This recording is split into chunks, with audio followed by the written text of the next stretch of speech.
Hello students, good morning all of you. बेटा, हम अपने लास्ट लेक्चर में एनटीएससी रिलेटेड क्वेश्चंस डिस्कस कर रहे थे, तो आज भी हम उन्हीं क्वेश्चंस को आगे करते हैं। ठीक है, तो जो हमारे पास नेक्स्ट क्वेश्चन है वो गिवन है, ethene can be prepared by reaction of ethanol with. मतलब कि क्या मतलब हुआ कि हमने इथीन बनाना है। ठीक है, किसकी हेल्प से बनाना है? हमने इथेनॉल से। इथेनॉल से मुझे इथीन बनाना है, तो कह रहा है कि इथेनॉल के साथ मैं और क्या ऐड करूं कि मेरे पास इथीन बन जाए। ठीक है, तो पहले दोनों के फॉर्मूले तुम्हें पता होना चाहिए। Ethene CH2 double bond CH2 and ethanol CH3 CH2OH। तो एल्कोहल से एल्कीन बनाने हैं हमने। ठीक है, तो ये रिएक्शन हमने पढ़ी हुई है। एल्कोहल को एल्कीन में कन्वर्ट कैसे करते हैं? By catalytic dehydration reaction. मतलब कि हम क्या करेंगे, वाटर को रिमूव करवाएंगे। बहुत ही इंपॉर्टेंट रिएक्शन है। तो क्या होगा, ये जो कार्बन है जिसके साथ OH जुड़ा हुआ है, ठीक है, उस कार्बन को हम क्या बोलते हैं? अल्फा। तो अल्फा से तो क्या निकल जाएगा? OH। जो इससे नेक्स्ट वाला कार्बन है उसको बोलते हैं बीटा। बीटा से क्या निकल जाएगा? H।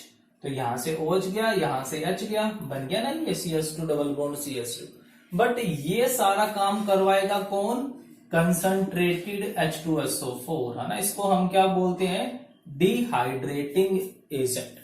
ठीक है, डिहाइड्रेटिंग एजेंट का मतलब एक ऐसा एजेंट, एक ऐसा सब्सटेंस जो वाटर को रिमूव करवा देता हो। तो ये क्या करवा देगा? वाटर को रिमूव करवा देगा।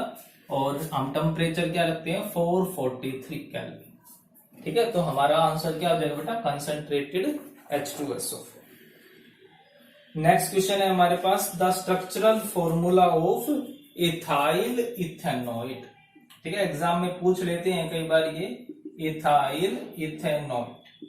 तो बेटा ध्यान रखना कि जिसके पीछे भी ओइट वर्ड होता है, जिसके पीछे भी ओइट वर्ड होता है वो कौन होता है? वो एस्टर होता है। ठीक है, जैसे ओइक एसिड के लिए कार्बोक्सिलिक के लिए होता है ओल एल्कोहल, है ना, ओन कीटोन। ऐसे ही जो ओइट है, ये ओइट किसके लिए यूज होता है? एस्टर के लिए यूज होता है। अब बात आती है कि भाई एस्टर का फॉर्मूला क्या होता है। तो हमने पढ़ा हुआ है एस्टर का फॉर्मूला ये होता है। ठीक है, तो अब चलो, अब ये जो इथाइल वर्ड है, ठीक है, जो सबसे पहले आएगा, तो ये वाला जो कार्बन है, ये वाला जो पोर्शन है, इसके लिए हम क्या यूज करते हैं? इथाइल। ठीक है, और जो बच गया वो इसका नाम होता है। तो ये कौन हो गया? इथेनॉइड। अब हमें पता है कि भाई इथ का मतलब क्या होता है? दो कार्बन होता है। तो R की जगह पे क्या आ जाएगा बेटा? R की जगह पे आ जाएगा CH2CH3, है ना। और इथेनॉइड है, इथ का मतलब भी दो कार्बन है, एक कार्बन तो ये हो ही गया, और इसकी जगह पे एक कार्बन और आ जाएगा, है ना। तो तुमने बिल्कुल बेसिक, कुछ रट्टा नहीं मारना है। तो क्या बन गया ये? CH3C double bond O CH2CH3। This is called ethyl ethanoid, है ना। तो अगर समझ के करते हो तो बहुत ज्यादा इजी है, आराम से सॉल्व भी हो जाएंगे।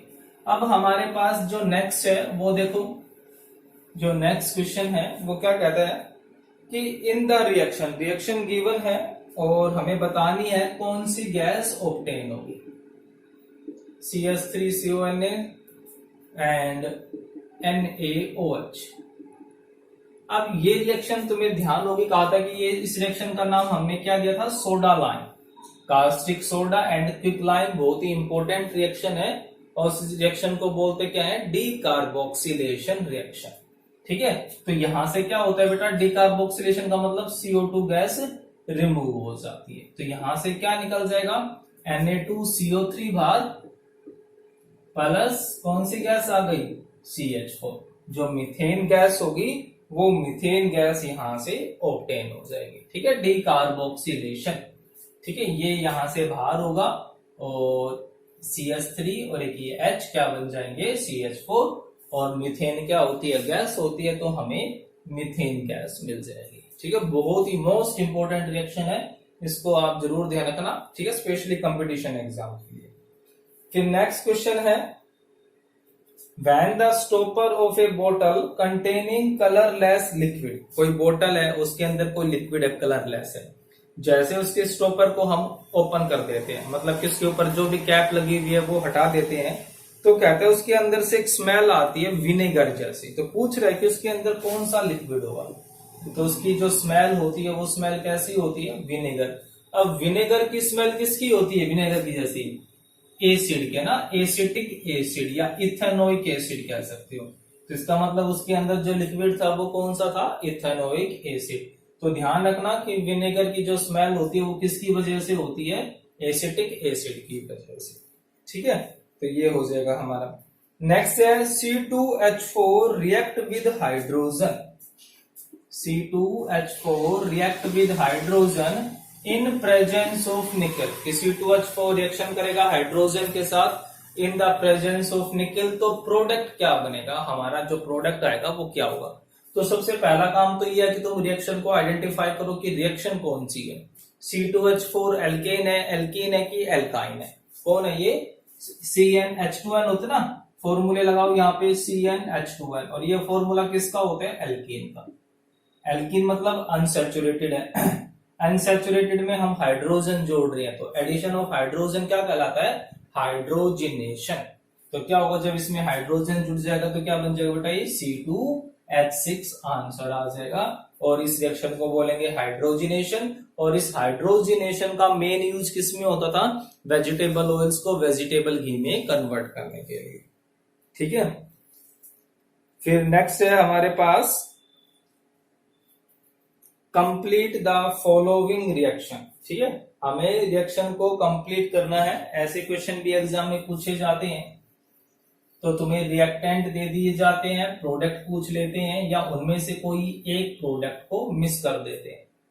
तो क्या है हमारे पास क्वेश्चन, CH3CH2OH। ठीक है, अब हम इसकी रिएक्शन करवा रहे हैं नेसेंट ऑक्सीजन के साथ, और हमें क्या ले रखा है, एल्कलाइन KMnO4। तो एल्कलाइन KMnO4 क्या होता है, ऑक्सीडाइजिंग एजेंट, जिसको बेयर्स रिएजेंट भी बोल देते हैं। और यहां पर क्या बना लेगा, H2O प्लस प्रोडक्ट। ठीक है, तो अब देखो ये कौन है बेटा, एल्कोहल, और ये कौन है, स्ट्रोंग ऑक्सीडाइजिंग एजेंट। तो ये एल्कोहल का कंप्लीट ऑक्सीडाइज करवा देगा, मतलब कि एल्कोहल को डायरेक्ट किस में कन्वर्ट करवा देगा, कार्बोक्सिलिक एसिड के अंदर। तो ध्यान क्या रखना है कि 2 कार्बन का एल्कोहल है, तो जो एसिड बनेगा वो भी कितने कार्बन का बनेगा, 2 का। तो क्या बन जाएगा, ये आ जाएगा हमारे पास इथेनोइक एसिड। ठीक है, नेक्स्ट क्वेश्चन है कि हमें IUPAC नेम बताने हैं। ठीक है, तो सिंपल से क्वेश्चन है, क्या दे रखा है, C2H5 ट्वाइस CH2OH। ठीक है, नेम बिल्कुल सिंपल सा है, बट बच्चे गलती कहां पर करते हैं, इनको लिखने के अंदर। अब देखो भाई, ये जो C2H5 है 2 बार आ रहा है, ये किसके साथ जुड़ेगा, इस कार्बन के साथ। ठीक है, क्योंकि मुझे सबकी वैलेंसी पूरी करनी होगी ना। यहां पर कौन है, CH है, फिर इस CH के साथ कौन जुड़ गया, CH2OH। तो इस कार्बन की वैलेंसी पूरी, इस कार्बन के साथ तो 2 ही बॉन्ड बने हैं, तो 2 कौन जुड़ेंगे, ये C2H5।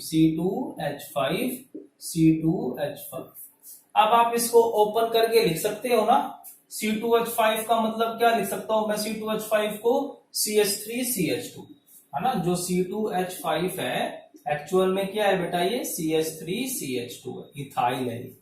तो लिख सकता हूं ना इसको, तो क्या बन जाएगा, CH3CH2, फिर CH2OH, और इस CH के साथ कौन जुड़ रहा था, CH2CH3। ठीक है, अब सबसे पहले लॉन्गेस्ट चेन सिलेक्ट करो। तो हमने ध्यान क्या रखना है कि ये जो फंक्शनल ग्रुप है ये उस चेन में होना ही होना चाहिए, है ना। फंक्शनल ग्रुप को हम कभी भी नहीं छोड़ते हैं। तो लॉन्गेस्ट चेन हमारे कितने कार्बन की बन जाएगी, 4 कार्बन की। ये चेन से बाहर हो गया तो इसको क्या बोलते हैं, प्रीफिक्स। तो कौन से कार्बन पे है, 2 पे है। कितने कार्बन का प्रीफिक्स है, 2 का है ना। तो 2 के लिए क्या यूज करते हैं, इथ, मतलब इथाइल।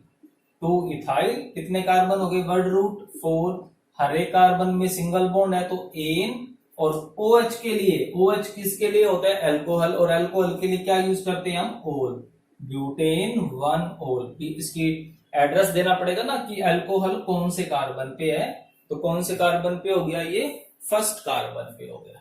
ठीक है, तो इस तरीके से तुमने सिंपल सी नेमिंग करनी है। प्रैक्टिस करना है ज्यादा से ज्यादा। नेक्स्ट है हमारे पास, फिर से IUPAC नेम बताना है हमने, CS3 CCS3